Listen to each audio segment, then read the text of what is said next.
Hey guys, welcome back to Thunderdome Homestead.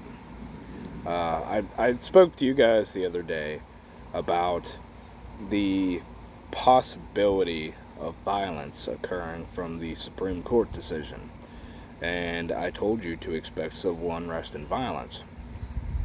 And it hasn't outwardly been projected yet as prevalently as I thought it was going to be.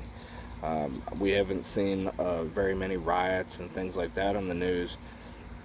However, particularly on social media, uh, I've seen a lot more advocacy and support for physical violence on people and organizations than I thought I would. It's kind of surprising because people that I would have never expected or thought would support any sort of actual violence against people and organizations.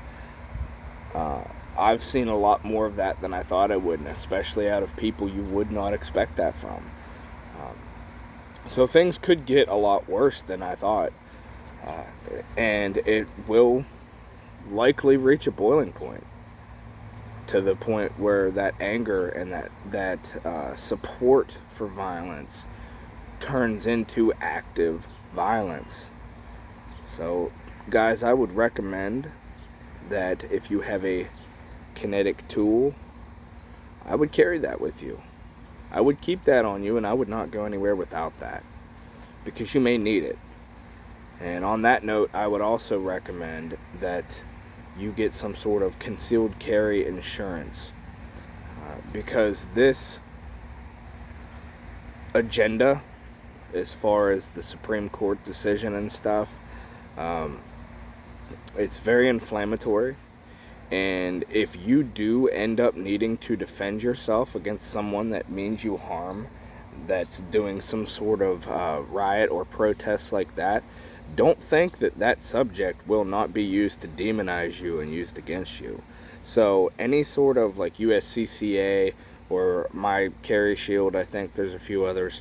Um, I would have those, because you're going to need good representation, because you're going to be painted out to be a bad person, uh, just because of the support and things like that. It's just uh, you're going to need some good representation.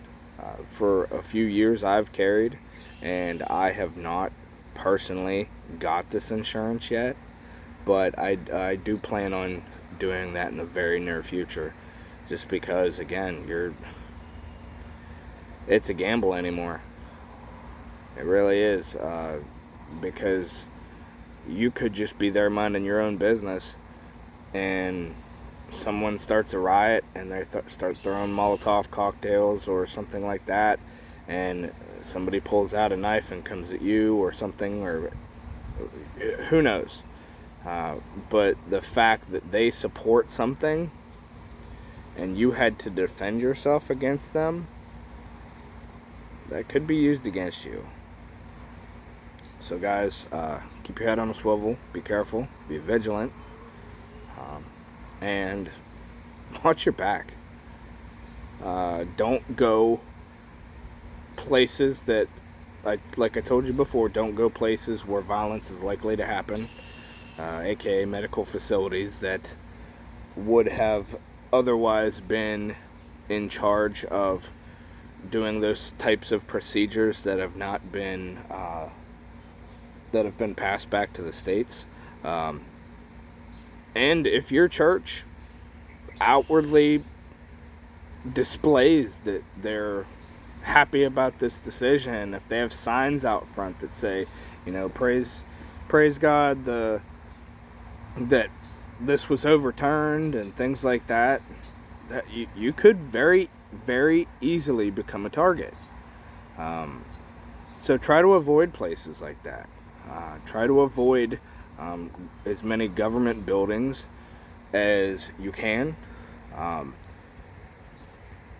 Religious institutions, medical facilities, uh, they're going to be a lot more dangerous than they were a week ago. So, alright guys, stay safe, and I'll talk to you later.